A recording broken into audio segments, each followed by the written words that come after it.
This is 5 Minutes of Political Common Sense for America. I'm Brian Boeheim, the political engineer. And in this segment, I want to talk about Ron Paul and the Libertarians. All I'm hearing lately is how great it would be to have Ron Paul as president. He and his Libertarian brothers and sisters are the closest thing to original founding fathers, I'm told, and they will protect the Constitution at all costs.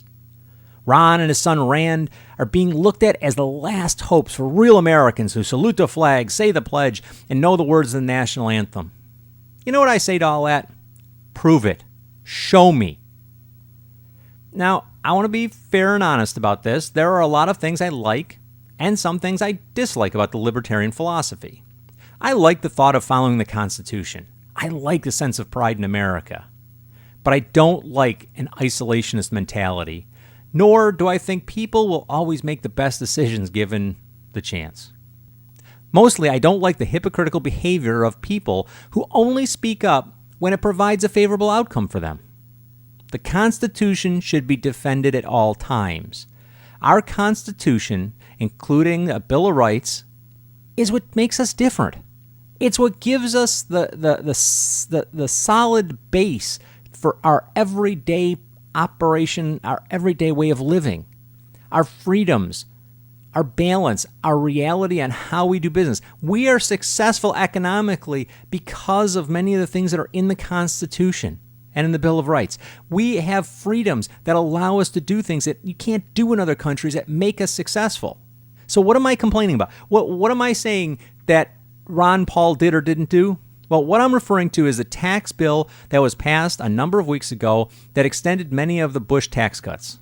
Now, don't get me wrong, I like that they extended them. Matter of fact, they should have made some of them permanent. And, in my opinion, could have went even further and created a 0% corporate tax. But that's a different rant. My gripe with Ron Paul is that he barely made a squeak, even though the creation and passing of this bill in the Senate was in complete and utter defiance of Article 1, Section 7 of the Constitution. All revenue or tax bills must originate in the House of Representatives. It's in the Constitution. There are no exceptions. And in my opinion, Ron Paul's hypocrisy demonstrates that he and his clan are no better than the rest. It's not about the rules, but instead it's about getting their way. This administration, the previous administration, have ignored and mocked the Constitution. And personally, I'm sick and tired of it.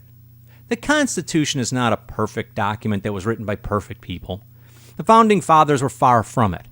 But the reality is they laid down a groundwork, a frame for us that we've amended over time that works for us. Our Constitution is what makes us different from all these other countries and all these other situations around the world. It's what creates a certain stability around the idea of freedoms and entrepreneurship and ownership of property.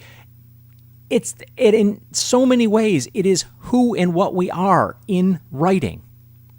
So to ignore it randomly, and maybe not randomly, to ignore it on a whim to be able to get what you want doesn't work. You've got to stay within the system and the method that the Constitution has set forth. Otherwise, what is the point? And my comment, if Ron Paul and his brethren are going to stand up and say that they are the defenders of the Constitution, then they better damn well defend it. Otherwise, they're just hypocrites. You've been listening to 5 Minutes of Political Common Sense for America. I'm Brian Boeheim, the political engineer. If you like what you've heard here, go pick up a copy of my book, Political Common Sense for America. You can find it at Amazon.com. Also, check out our website, www.pcsfa.com. Until next time, be safe out there.